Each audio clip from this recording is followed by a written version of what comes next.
A very warm welcome to all of you joining us today on yet another edition of The Spotlight. As you all know, the Independent Television Network was established in the year 1979. This year we are celebrating 44 years of unbroken service to the people and to our nation. Since its inception, ITN has stood as a beacon of service to the people of our country in terms of ethical and dedicated reporting to the people, even during the years of civil war, 30 years of long war. Behind every broadcast and unwavering commitment, we have always stood with the people. Journalists, presenters, actors, actresses, producers, cameramen, technicians. There are many others behind the driving force of bringing ITN to what it is today. But of course, all of this brings us down to a very common denominator, to leadership. A good leader can bring an organization into greater heights. A leader can also make or break an organization. Today we are here with the chairman of ITN, Mr. Sudarshana Gunawardana. Thank you for joining us today, sir. Thank you for having me. Sir, you were appointed as a chairman of ITN in the year 2022.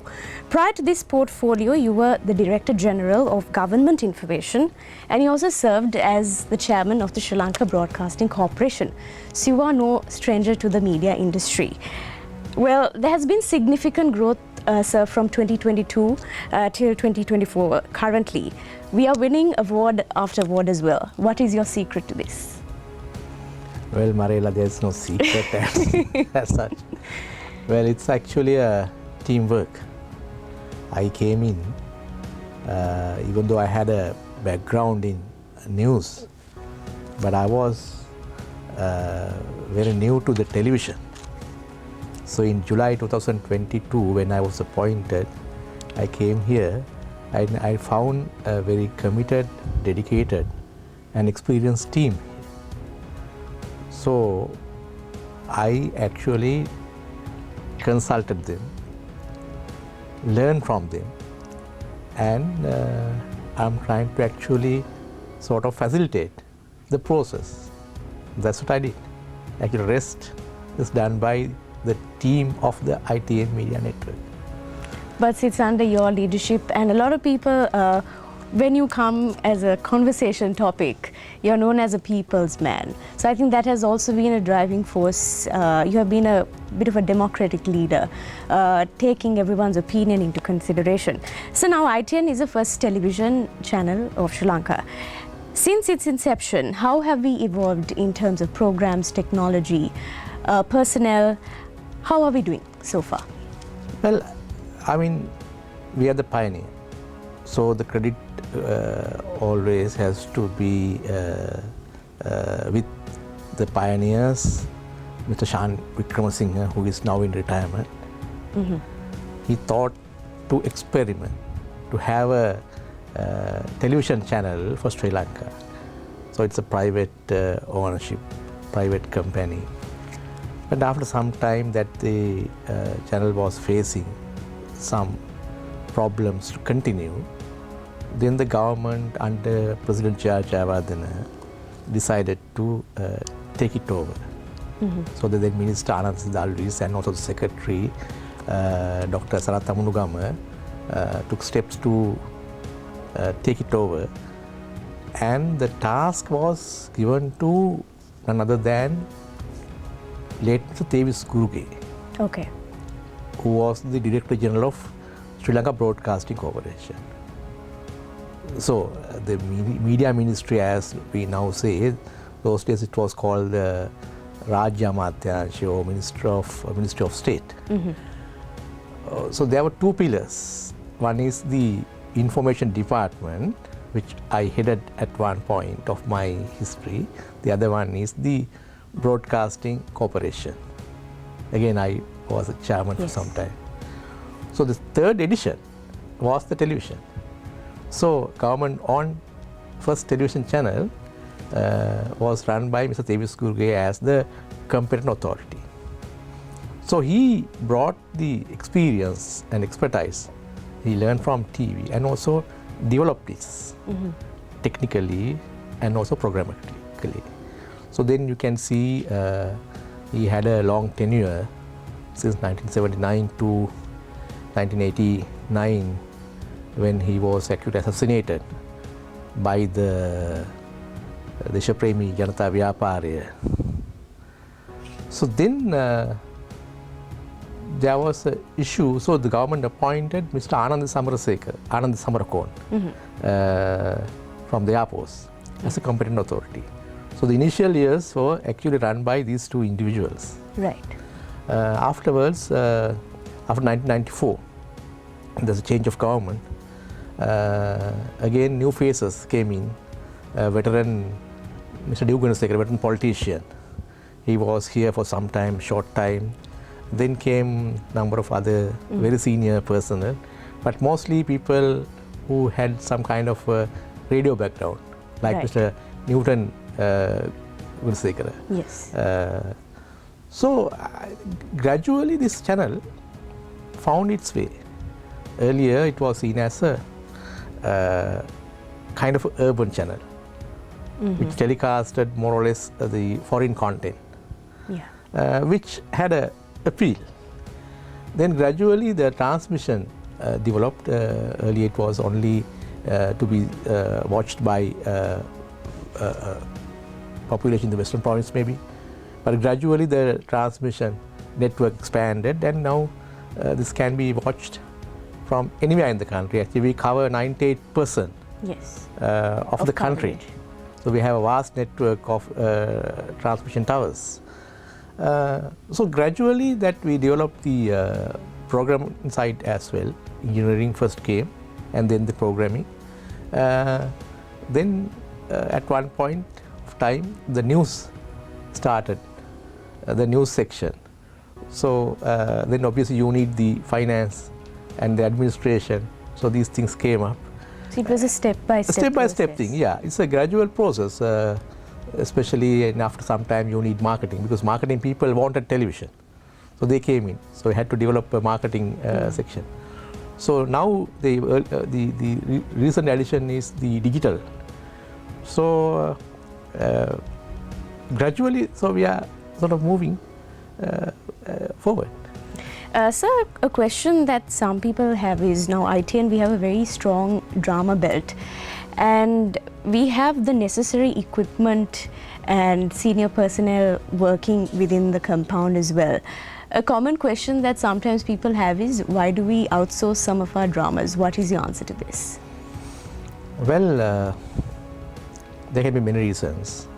Obviously that you tend to do things by yourself. But I think from a business point of view, we must focus on what we can do best. Now, we as a television network, obviously we have a radio as well, but I talk about television. The government has provided us with the frequency, which is a very rare commodity, very rare. This frequency, VHF and UHF frequencies, can actually take the audio visual content to the household free of charge. That's our specialty. There are very few people who has the license to carry the broadcast. So we have that capacity. So in my view, we must focus on developing a crystal clear transmission.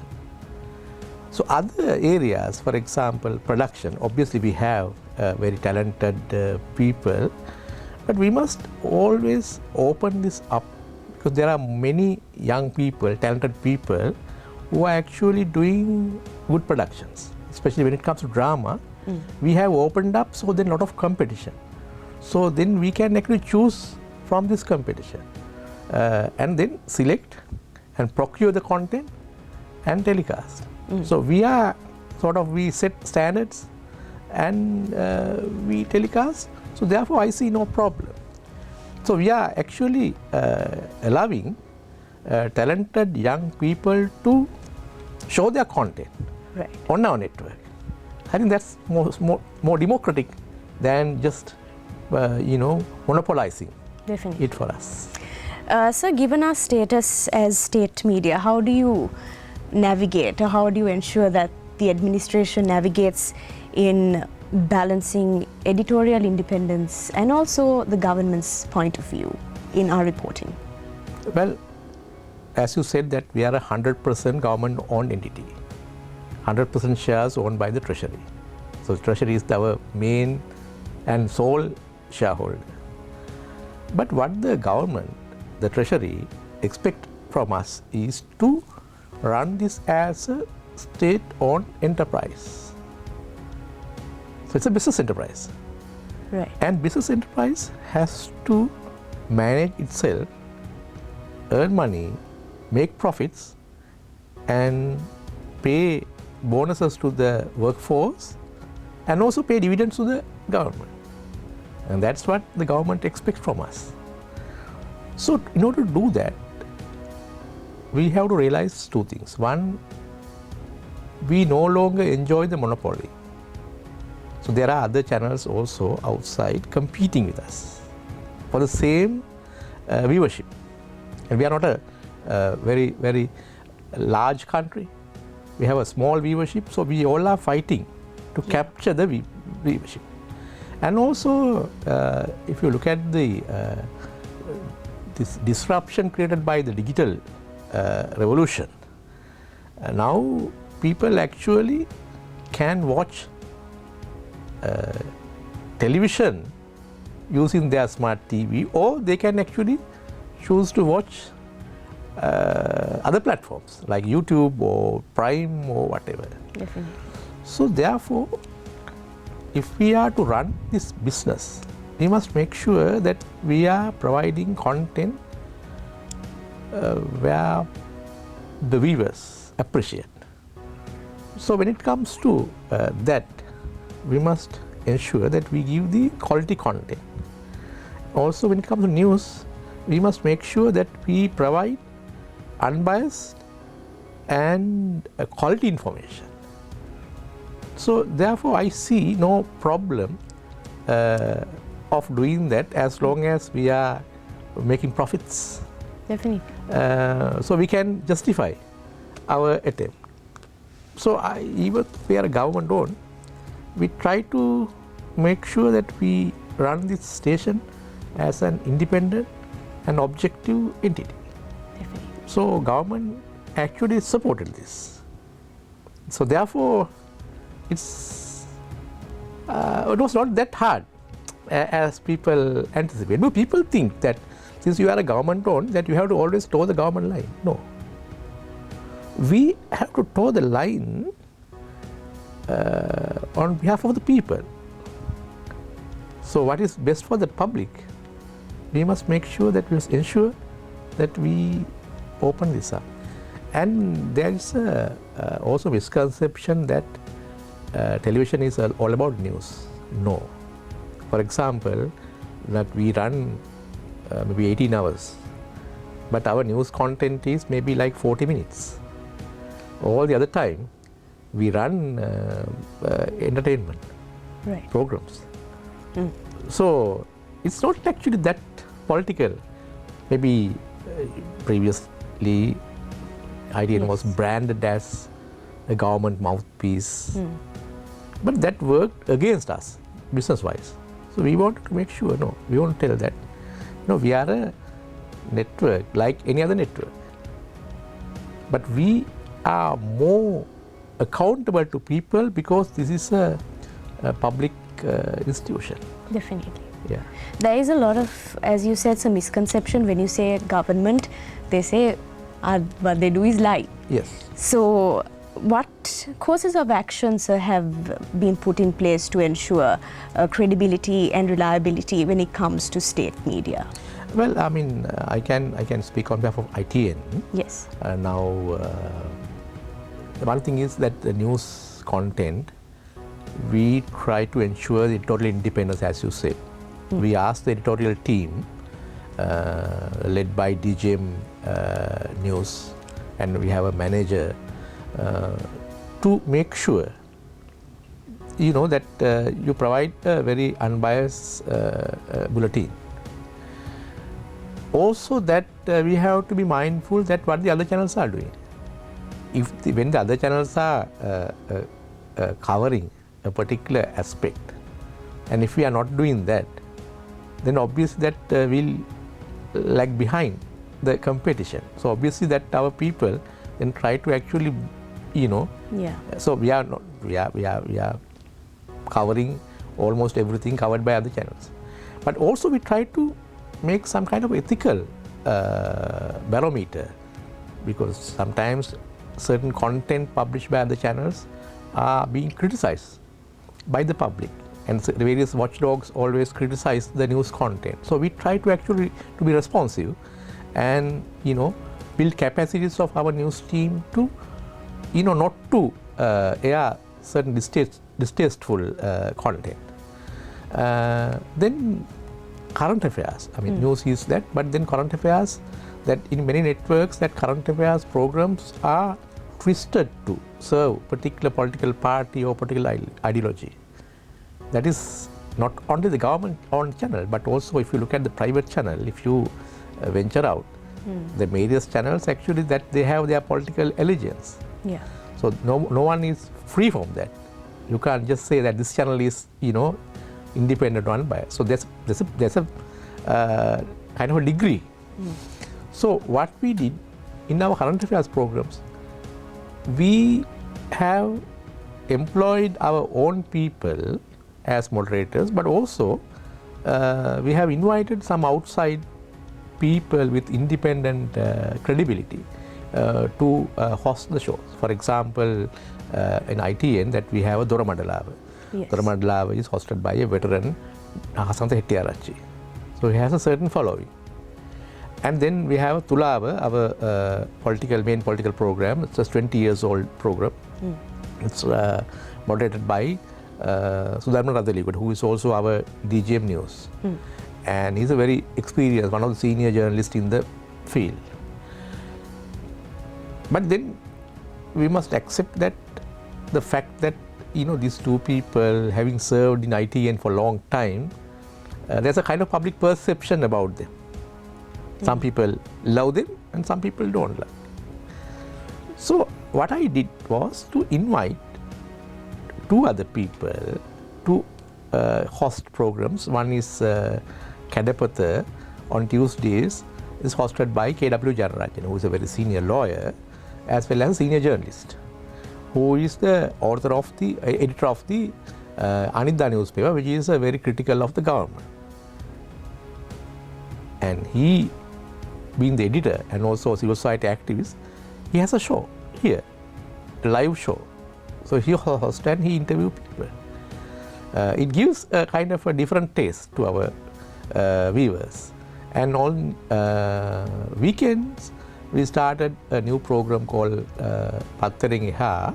Obviously, you are also featuring in the weekdays, but in weekends, we have invited Mr. Gunawardana, who is also a political analyst and also a very, I must say, a kind of a controversial figure. So he's also hosting two programs. So then we are actually allowing people to choose, and also we represent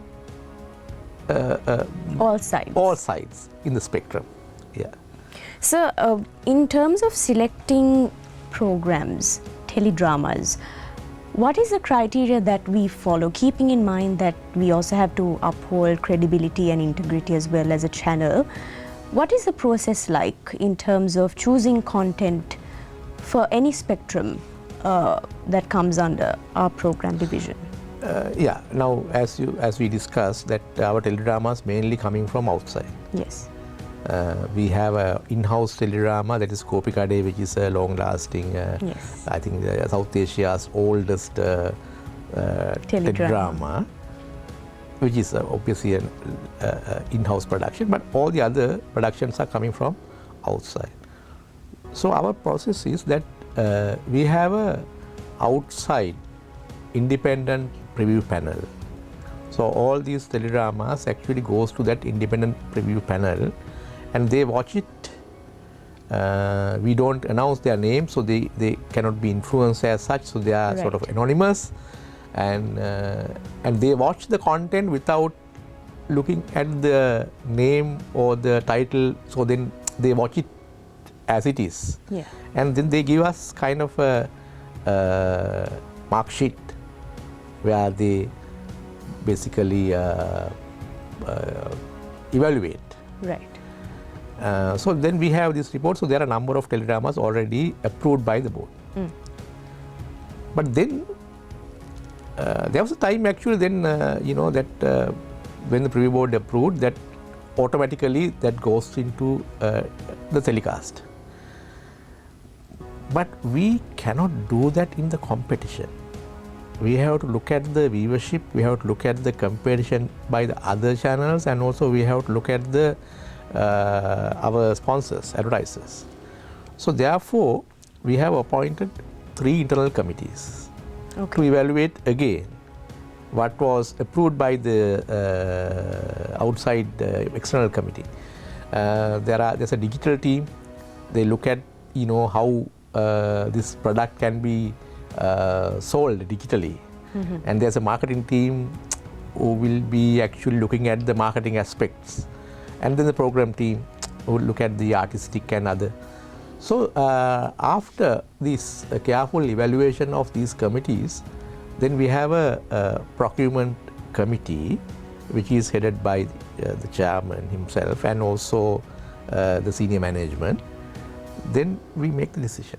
So we scrutinize very carefully about the content, about the quality, as well as marketability. Obviously, without, I don't mince my words when I say that this is a state-owned enterprise, and my sole ambition is to make sure that this institution runs smoothly and also make profits. Otherwise, no one is here to rescue us, and people can always make comments, but end of the day, the balance sheet, that matters. Profit and loss, that matters. And mind you, this is an institution which has been running at a loss since 2016. So running at a loss means that you accumulate your debt, and no one is here to rescue. You have to get out of the situation. To get out of the situation, you have to make this profitable. So I look at it from that point. As a manager, it's my duty to make sure that this government-owned institution is not making loss. Definitely. So what do you have to tell, when people come and tell you certain teledramas have a few controversial scenes happening here and there? How do you reply to all of these statements? Well, I have to listen to all this. And also, I am on Facebook and other social media. So my actions can be criticized by anybody. And I publish always about ITN and its work. So I'm always open to the criticism. So I listen to them. I take any constructive points in the criticism and try to improve. But in my view, the controversy is also part of the discourse. You can't shut the controversy away. It's a reality.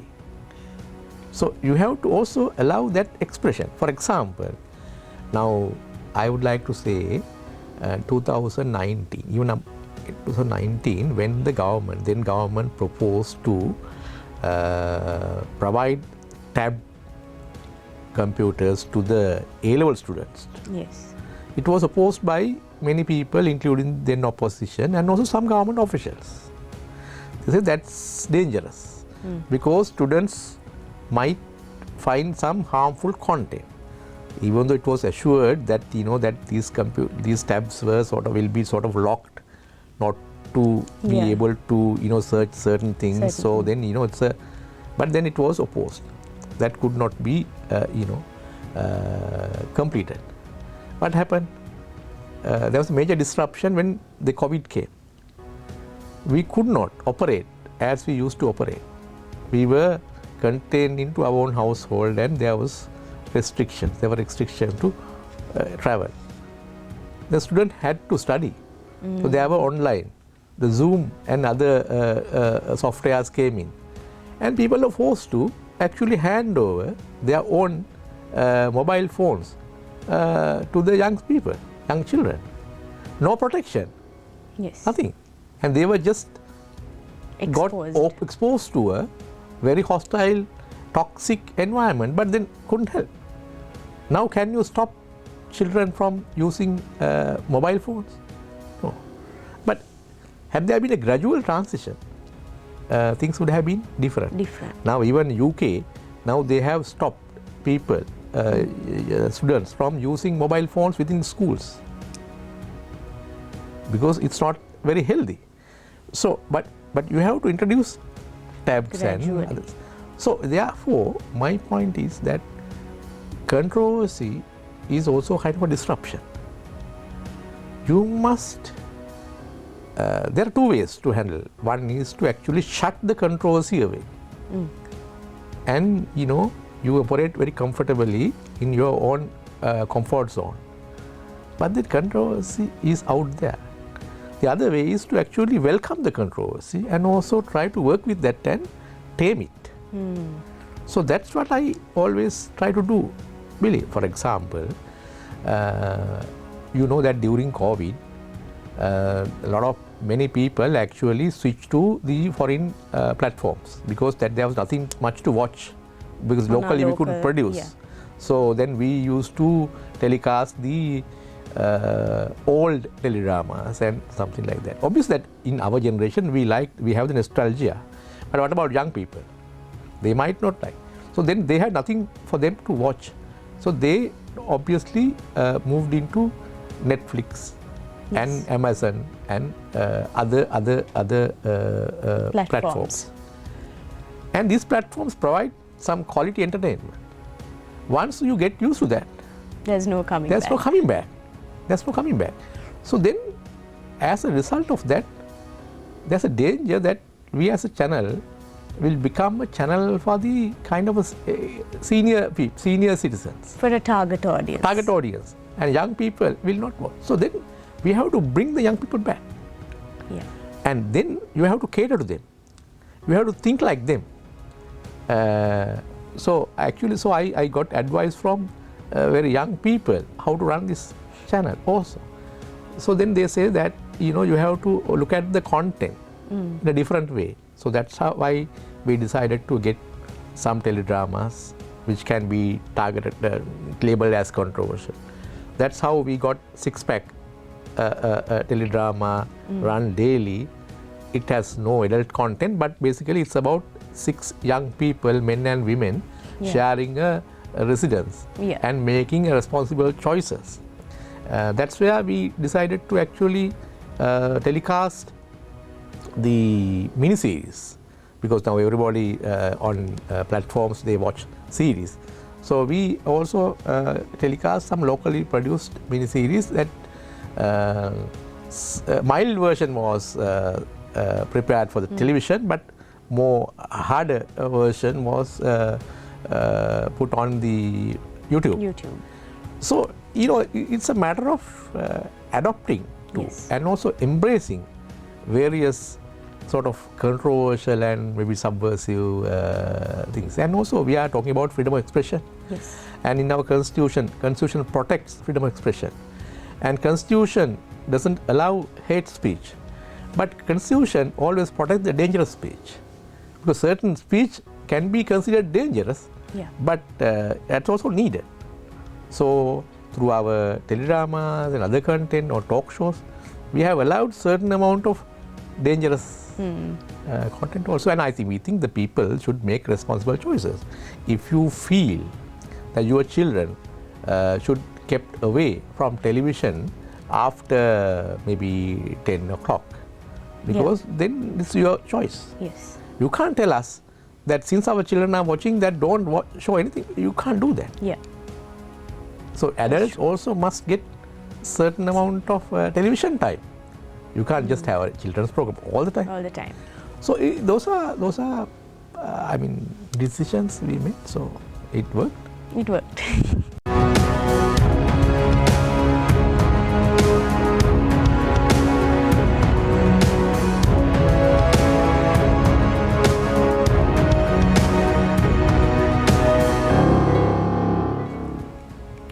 Welcome back to the show this evening, and so much to talk about. We are in conversation with our very own chairman, Mr. Sudarshana Gunawardana. Sir, to enhance coverage and the quality of broadcast right here at ITN, let's talk about our partnerships with international agencies to give our audience a more rounded, exposure in terms of news and content. Let's talk a little bit about that. Well, we see the importance of having this kind of networking. So when I came in, I found that our foreign news is not actually sufficient to cater. And when I look around, even other channels, they don't pay necessary attention. So I thought that it's important to have a sound foreign bulletin, foreign segment. So I have signed an agreement with AFP to get their content. So we pay a certain amount of money because nothing comes in free. Yeah. And then we are getting their content so we can show, unlike getting something from YouTube and showing it. It's more work, obviously, but then that's the more professional way I see. And also that recently Honorable Prime Minister who went to China had signed a number of MOUs. So one of the MOUs was MOU between ITN and CGTN, China Television Network. So that will also allow us to share content and also maybe develop certain content jointly. So I'm looking forward to get as many cooperation from other side. But one problem is that we have limited airtime, and also our audience are mainly the vernacular audiences, and marketing is not supportive as much as I wanted to for the English programs or the So then there's a cost factor. For example, I personally feel that we should run certain amount of English programs for the benefit of the viewership, both Sinhala and Tamil. But maybe the advertisers don't look at the problem in the same way. Yeah. Because they want to have the broader audience. So it's a competition between the niche, selecting a niche audience and a going broad base. So it's a kind of a tie there. Yeah. And especially in a situation like that, when we are confronting with the difficult economic realities, we have a very small room to maneuver. But obviously, we try. Definitely. So we had a question put forward for you from the public. Our outdoor broadcasting unit is known to be pretty good. We offer full HD services as well. The question for you is, will ITN take a stronger role in the sports arena in terms of broadcasting international matches? No, it's a very, very fair question. Even now, when there are international matches, actually we provide our outdoor broadcasting unit, the bus, so for a fee. Even though we don't telecast this content, we do the production.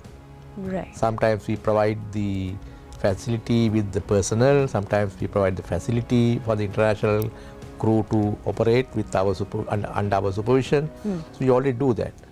But the problem is that producing the sports content, that is something we have been contemplating. Even His Excellency the President is also very keen to see a sports channel.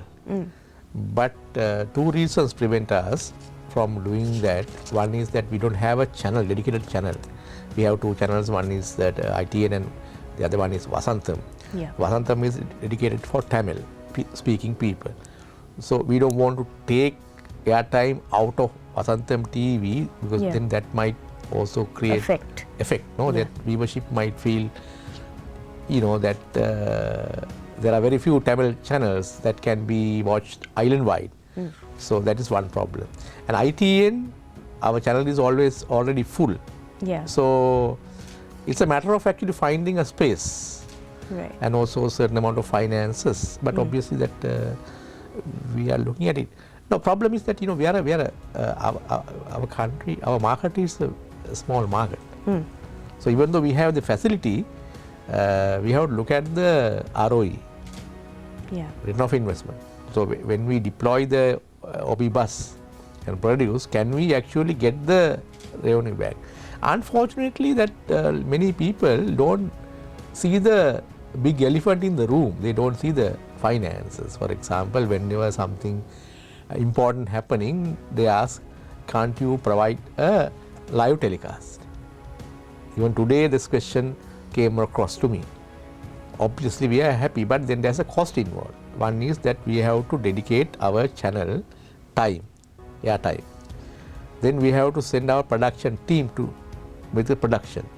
Then we need to provide links to broadcast, the transmit. So it costs money.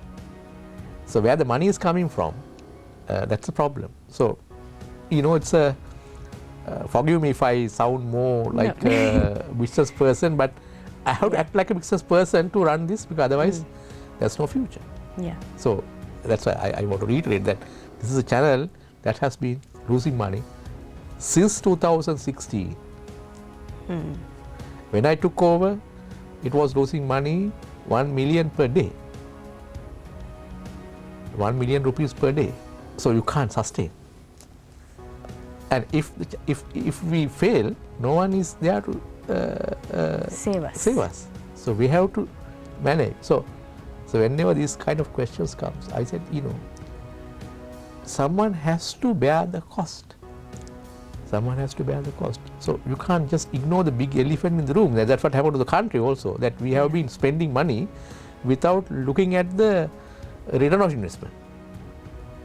So even for government, state-owned enterprises, the same is applicable. So we are at no liberty to do that again, because this is a very crucial juncture. Yes. To protect the organization, protect the company, I have to make certain decisions. Definitely. Sir, you are known as an individual, as a chairman who thinks out of the box, a man of controversy as well. And your style of leading us as an organization is quite different, but it's working. And you also keep up with the latest trending things that happen on social media. Quite a tech-savvy chairman, to say the least. According to you, sir, and you also bring people together on social media. On a personal note, following you, I've seen the effort you make into even responding to the public comment by comment to ensure that they feel heard and seen. You are bringing the public closer to our organization, because there used to be a wall. People only saw us via television back in the day, but now that wall seems to be breaking down. What do you have to say about this method, in the method you choose to bring us into a different level as to where we are now? I mean, thank you for all these compliments, and also when you say controversial, I hope that controversy is also good controversy. No, I mean, that it's a different time. At different times, the changing times need a change approach.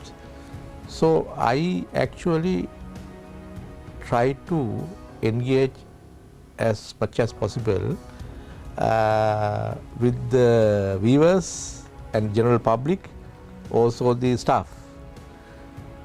I believe in collective decision making. I don't want to push my decisions. I always try to consult, but finally, I have to take the final decision. So it's rest with me. So when you ask about my style, there was no such style as such. I was just, I was given the tasks, so I was batting as the way the ball coming to me.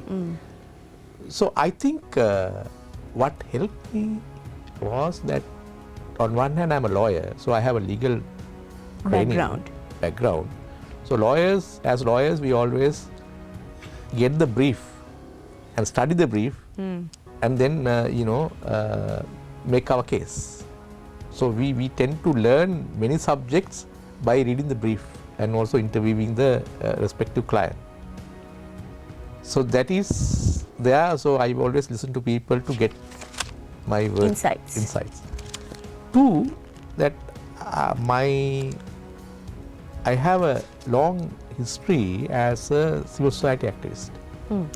Not many people know, but I think I have been working in the civil society for like maybe 30 years.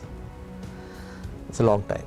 Yes. So there's a lot of practice, listening to people, consulting people, and also representing certain values, certain ideals which are not accepted by the majority, the dissenting views.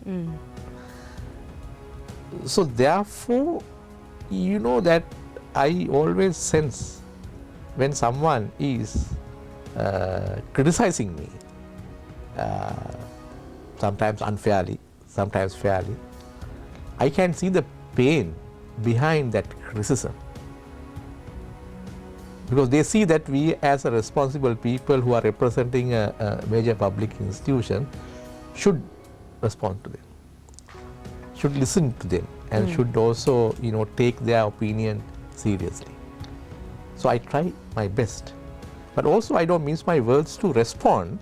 Certain things we have to change with the changing times. For example, if we are not making this break even, there's no future.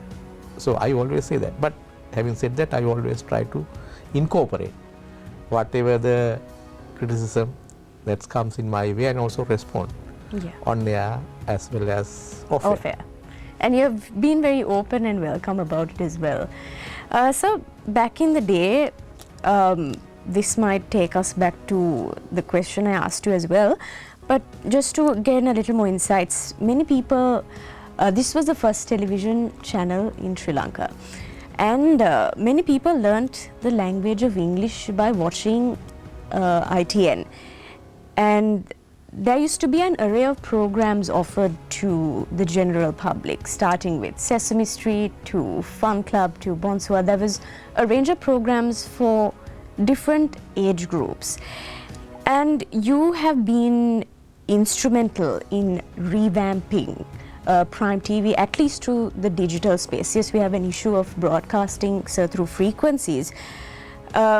This move that you had implemented in revamping Prime TV digitally has been appreciated.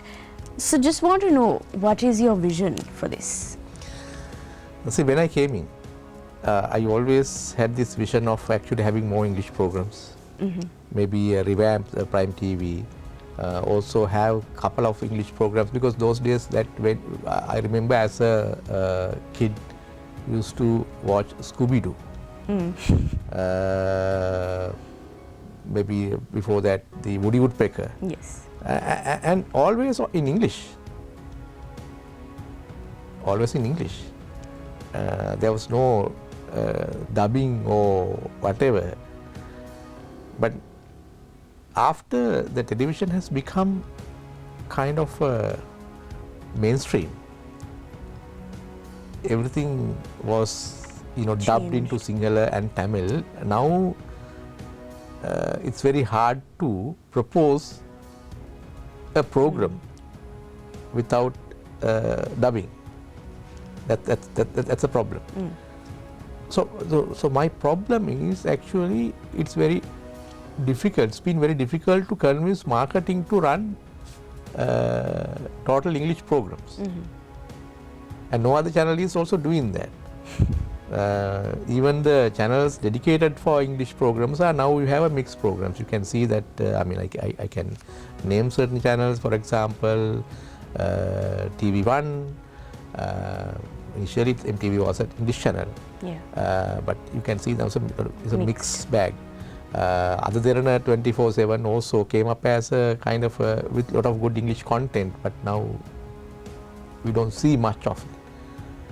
Not that they didn't want that to happen, but maybe the market pressure. So I am also confronting the same problem, because that we come under the kind of scrutiny of the National Audit Office. Audit Office sometimes send queries, okay, you do this program and this costs this much of money, what's the return of investment? So these are the problems actually we are trying. If we are making profits, then actually we can justify certain experiments. So I still have my dream, hopefully. Let's see that it will be achieved. But I must make sure that campaign runs, because it's about the morale of the people also, that people, if the people work here feels that we are losing money, we are unnecessarily spending money on unviable projects, they'll also get demoralized. True. So we have to set kind of example. By balance all these things, and they can then they'll be happy to also support this kind of thing. So I'm very sensitive about the response from the our workforce, also the unions. So I try to actually balance things out, but hopefully we'll do something. So my final question for you is, in the long run, what is your target in relation to the independent television network? Well, my target is to make sure we provide quality entertainment programs to the public, because we are providing this free of charge. Any product has a cost, people has to bear the cost, but this is something that television is something we provide totally free of charge. I think people should appreciate the fact that we are making effort to do that. We are spending around 160 million rupees per month to run this operation, and we are giving it out free. So my target is to make sure that whatever we provide quality, interesting, engaging entertainment content. Also, I want to provide more balanced, objective, quality news and good current affairs programs, including the foreign news and analysis. But in order to do all these things, we must build capacity of our workforce. So our workforce capacity continuously need to be developed, and then the money come. So I want to make sure that this is a profitable institution and managed properly by a team of qualified people based on sound financial and management decisions. At the end, for the vast amount of people, this is the only entertainment. If you look at the people who actually travel far away by bus, by train, by motorbikes, then walk miles, maybe under difficult weather and certain areas of our country that you have the wild elephant attacks, and they go home, what they do? They switch on the television. They watch for good entertainment. And we owe these people to something decent. And we give them free of charge, obviously. And we can give them free of charge all these things because of our advertisers. Since they are advertising on us, we can provide free of charge.